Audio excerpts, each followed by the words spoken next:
Welcome to The Source, where we combine the headlines with in-depth conversations with the newsmakers themselves. I'm Pinky Webb. Today on the program, the Philippines will soon launch a resupply mission to Ayungin Shoal again despite concerns of another China blockade. More lawmakers support the proposal to build structures in Ayungin Shoal. Armed Forces of the Philippines spokesperson Colonel Medel Aguilar joins us in the show. Also, residents of EMBO barangays to vote under Taguig for the barangay and Sangguniang Kabataan elections. Commission on Elections Chairman George Garcia tells us more in the program.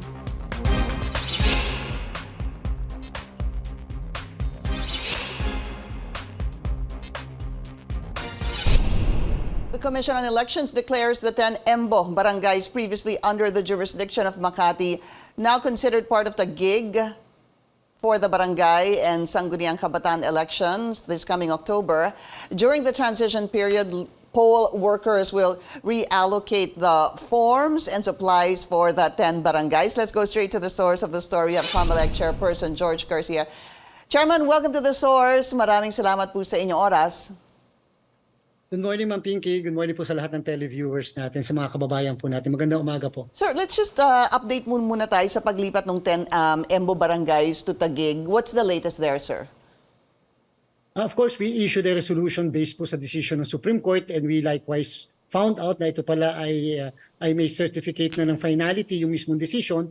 And so we have to act fast kasi po, Ma'am Pinky, ang filing po ng candidacy ay August 28 na to September 2. And so therefore, we have to decide saan magpa-file ng candidacy yung mga kakandidato sa 10 barangays. And so the Commission and Bank issued a resolution saying that, of course, we are now recognizing the jurisdiction of Taguig over the 10 barangays, number one. Number two, we said that we will be filing the certificates of candidacy po dito na sa Taguig Convention Center. At number three, we are now directing the transfer of all of all voting registration record ng lahat ng botante ng 10 barangays ng dating Makati sa ngayon ay sa Taguig, and there will be no more re-registration of voters. Wala na pong re-registration, transfer lang po ang gagawin natin. Yeah, but parang ganun din ho naman yun kung mag-re-register ka at mag-transfer ka. It's almost the same thing, sir. So what do they have? Do they have to actually do anything for the transfer?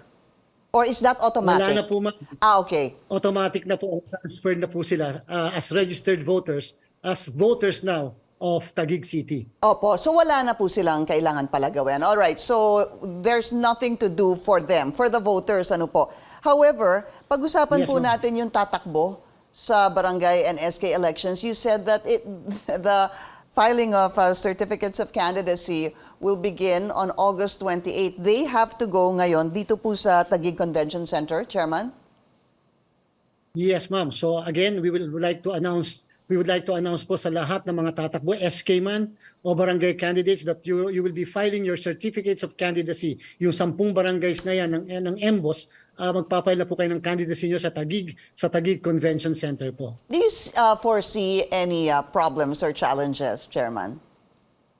Yes, ma'am. Actually, we anticipated that there will be problems when it comes to the day of voting kasi po we will be utilizing the schools supposedly owned or allegedly owned by the city of Makati. Baka po kasi biglang hindi papasukin yung mga botante natin. Luckily for us, yung aming na-anticipate na problem, ma'am, was practically solved by the Vice President interfering in this problem, and the Vice President said, as the Secretary of Education, na ang DepEd ang may control, and therefore all decisions pertaining to the use of these facilities will have to come to the office of the Vice President or the Secretary of Education. Yeah, kailangan ng approval by the office of the Vice President or the OSEC, Office of the Yes, Secretary. so we wrote a letter already po to the Vice President asking for permission to use these facilities, these schools, during the conduct of the barangay and SK elections. Any response, sir? As of today, wala pa po, and we're hoping that today rin po we will be going to Camp Crame for our command conference. In the morning, we will have a briefing in the presence of practically all stakeholders, including the DepEd, and we'll be able to explain the scenario to the DepEd, and that we are hoping that the soonest we'll be receiving the response coming from the Office of the Secretary. I see. What about these ballots? I read something, sir, that 1 or 2 million ballots need to be reprinted. Is this true?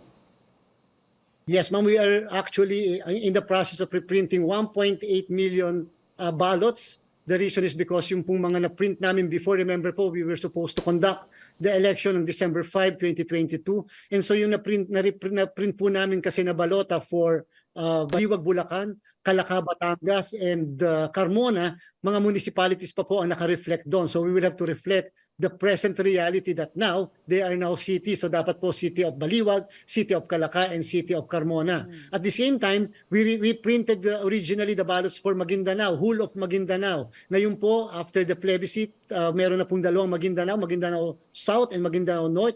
Again, we will have to reflect that. And of course, we will have to reprint almost 300,000 ballots for the 10 barangays of formerly Makati and now Taguig.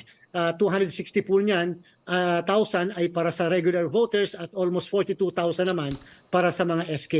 I see. So yung 1.8 is the totality, Chairman, of all the ballots Yes, that you need to reprint all over the Philippines. Yes, ma'am, that's right po. We are reprinting because of the reasons that I cited po. Okay, I understand, sir. So what will happen siguro next in terms of preparation? How prepared are you for the barangay and Sangguniang Kabataan elections? Yes, ma'am, Pinky, almost 100% na po ang preparation ng inyong Commission on Elections. Today, again, as I mentioned earlier, we will be having our command conference with the AFP, PNP, and the Philippine Coast Guard. Alamin po natin ano ang general situation when it comes to peace and order in the entire country, and ano yung mga areas of concern, ano yung mga areas na pinopropose nila na ilagay sa Comelec control or yung areas of serious concern. Para po malaman natin at mapaghanda ang mabuti. So ngayong araw po mangyayari yan, Ma'am Pinky, specifically this afternoon.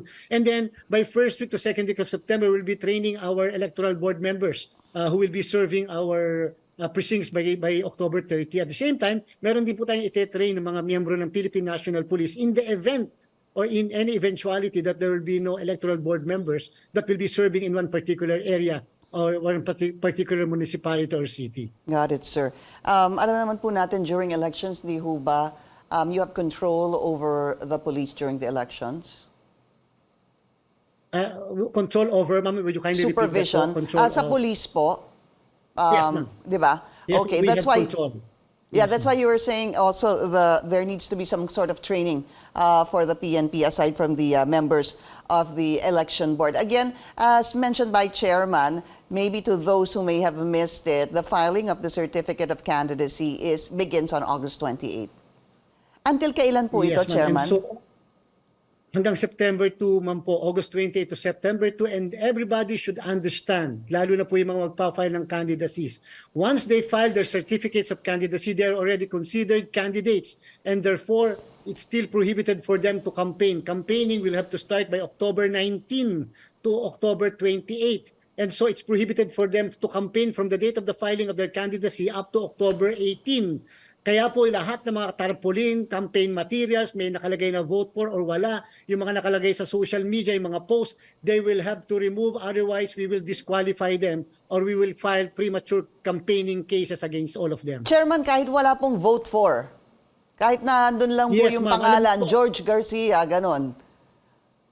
Yes, ma'am, the fact that you're already a candidate and you are trying to influence to the voters, and at the same time trying to convey to the voters that you are a candidate and that you should be chosen during the election. So wag na po nilang gamitin pa yung mga walang vote for. Naging practitioner din po ako and alam din natin kung paano iikutan yung mga ganyan. But however, di pagbandang huli, ma'am, we will be filing cases against them even in courts and then let them defend themselves. Bandang huli, napakahirap na may kaso sa Comelec at saka sa korte. Siguro talagang kung gagawin naman nila, they know better, ano po, Chairman, and you've been there quite a while. If it's August 28 to September 2, siguro ang gagawin nila, magpa-file sila on the last day of the filing of the certificate of candidacy. Yes, ma'am. On September 2. And Ma'am Pinky, mabilis lang po. In the next few days, the Comelec will be announcing certain revolutionary guidelines when it comes to campaign against vote buying. We will be making some presumptions which had not been done before by the Commission on Election. I will cite you an example. If a person will be sending through the modern way of sending money, such as GCash or PayMaya, if they will be sending more than 20 persons, halimbawa, tapos yung amount is isang amount lang malaki na 1,000 or 2,000 tapos walang butal, we will presume that person has engaged in vote buying. Such as likewise, kung yung isang tao, kandidato, handaming nakapila sa kanyang bahay a day before the election, we will presume that person has engaged in vote buying and several other presumptions para po hindi nila maliligtasan at hindi nila masasabi that they are not engaged in vote buying. Is that lawful, sir? I mean, how do you prove that? Yes, the Omnibus Election Code merely defined what is meant by vote buying. In fact, yung Omnibus Election Code, ma'am, 1985, December 5.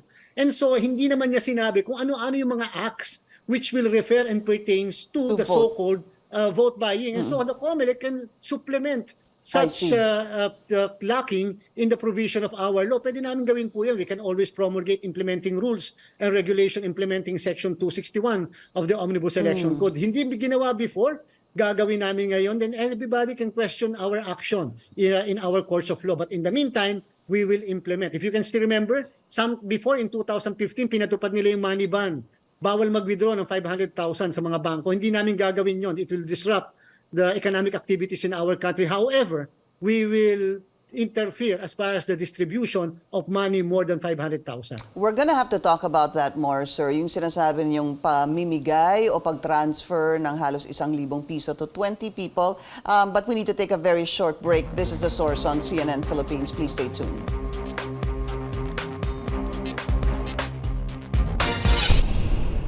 You're watching The Source on CNN Philippines. I'm Pinky Webb. Our source today, Comelec Chairperson George Garcia. So may kailangan po natin sigurong klaruhin yon, Chairman. Bagong form ang sinasabi nyo ng vote buying na pwedeng kasuhan ang isang kandidato. Again, let's repeat that. One person or one candidate rather distributes 1,000 pesos, sir, to 20 people. Tama ho ba ang rinig ko? That can be considered as vote buying?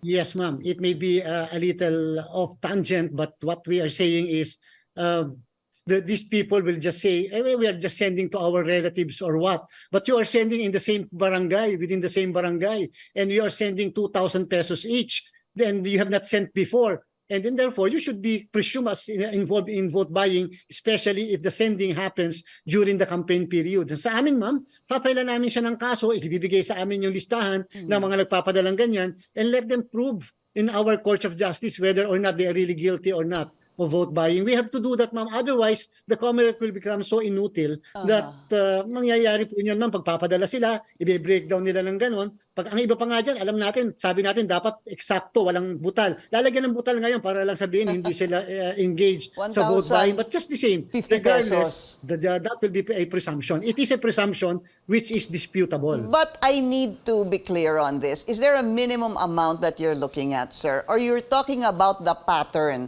na whatever amount it may be, sabihin natin kahit 500, 800, 945 pesos, pero pinadala, it becomes suspicious, pinadala sa, may minimum din hubang dapat na papadalahan at a particular time? How does that work, sir?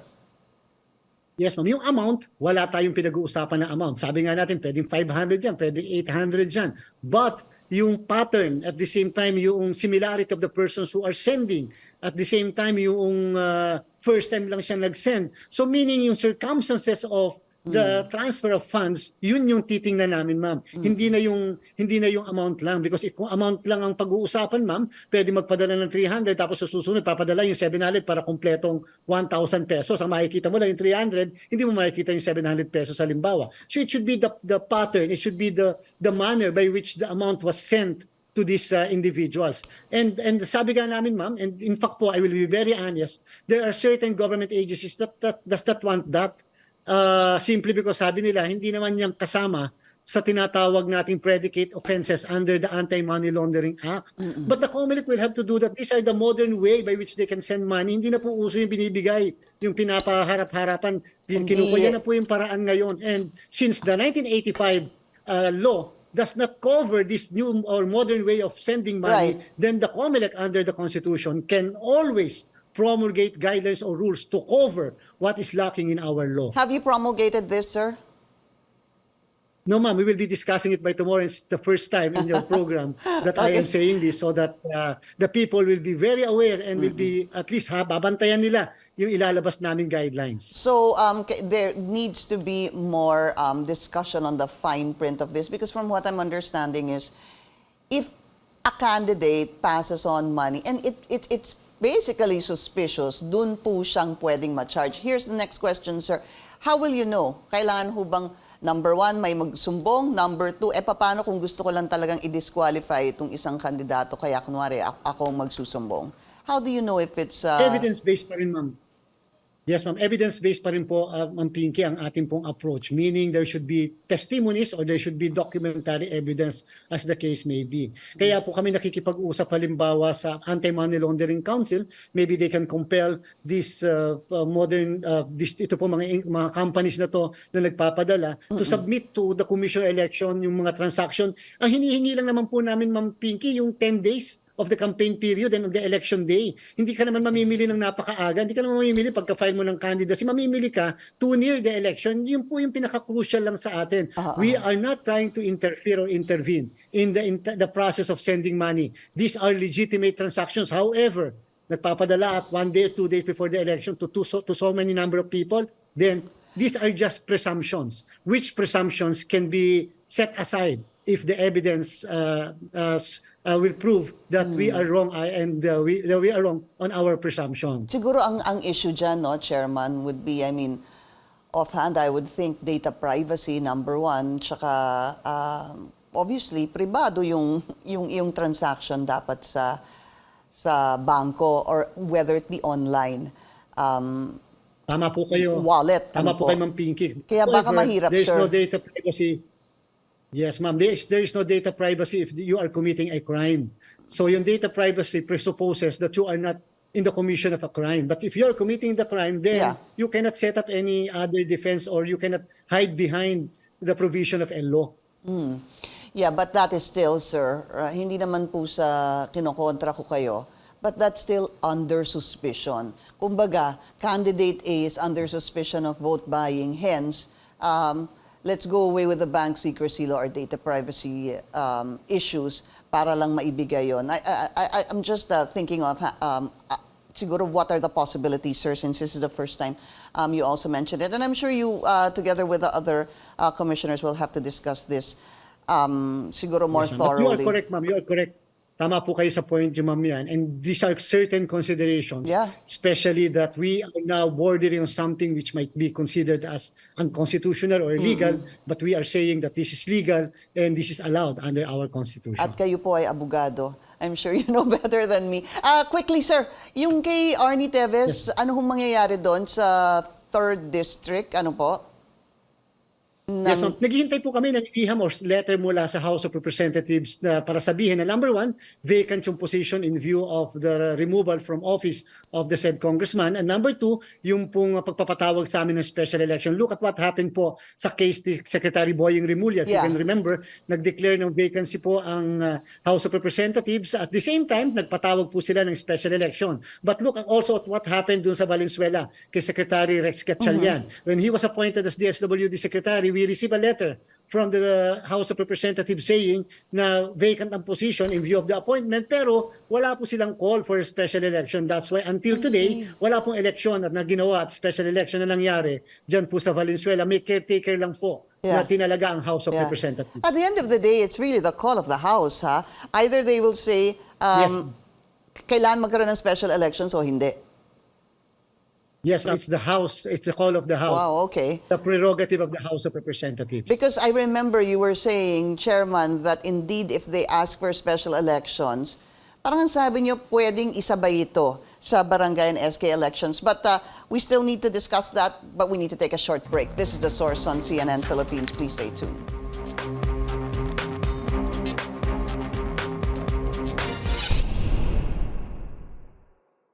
You're watching The Source on CNN Philippines. I'm Pinky Webb. Our source today, Comelec Chairperson George Garcia. Chairman, so basically what you're telling me is that there's really no rule in terms of a member of the House, for example, that is taken out, given another post, or as what happened to Arnie Teves, he was expelled.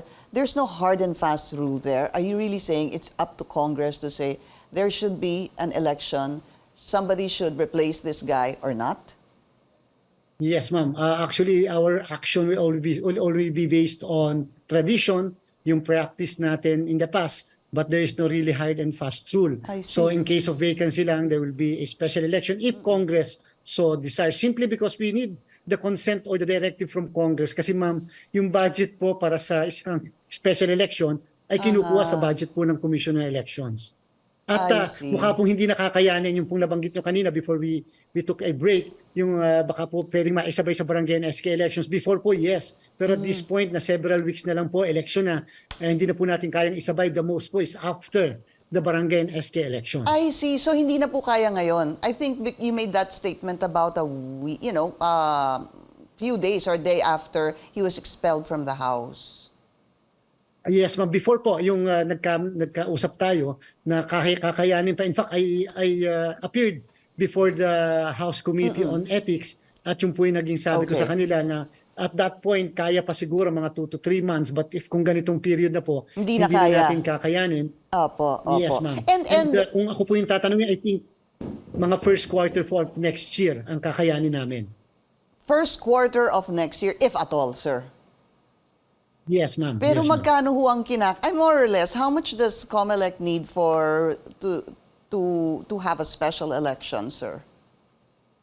Ma'am, hindi po nalalayo sa nagastos sa Cavite special election. Mga 38 million po yon. Okay. Up to 40 million po yung magagastos natin sa isang special elections. Got it. And the question, sir, because of what happened, pwede pa rin hubang tumakbo si former Congressman Arnie Teves?